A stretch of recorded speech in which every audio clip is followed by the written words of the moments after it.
Hello mother. Hello. Makadii zvenyu? Hai ndiri muchiri kundirangarira. Ndini ndakambokufonerai kuswera nezuro ndichida kutaura naRijo mukabva mati hamusi Rijo ndadhaila wrong number. Mandiziva ndini ndaibvunza kuti maidlei kuti muri kutsengei musi uya. Musi wamaitsenga zvinhu zvaita senyama.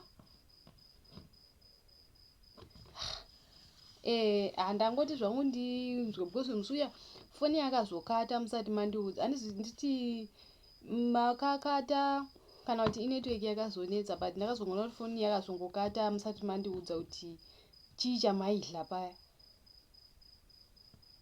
But kuwa kwangu ndandahwazva kuti maidla nyama. Ndo zvimwe zvangondipa simba because ndakabva ndakoti regai ndisevhe namba dzamadha because ndakabva ndazisevha kuti nyama.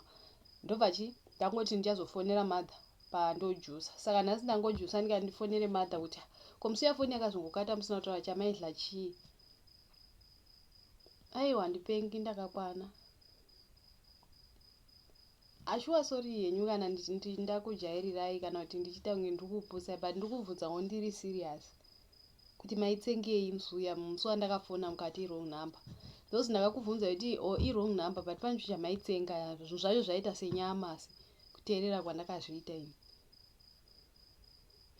Aiwa handina problem yandinayo. Andakakwana handipengi shuwa.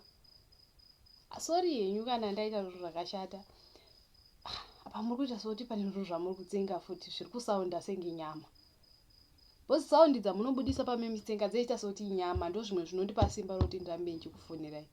Apa ndada hangu kutoti ndizive kuti muripi, mogara kupi, ndogona kuyako kana kuri kudhuze nekwandiri. Ndadango madha zvamakutopopota ndiri kutongobvunzawo ndiri serious. Kwa hamundiwo here vanhu vanokushanyirai nguva imwe.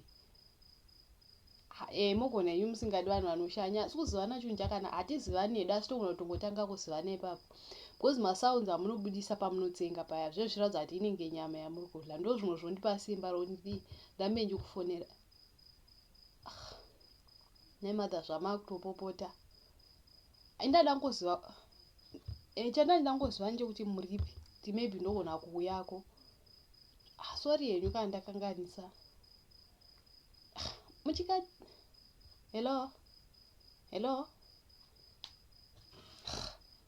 Madha zvakatokata. Kukara here kana kuti kunyima? Munokara kunyima udero munhu womunhukadzi.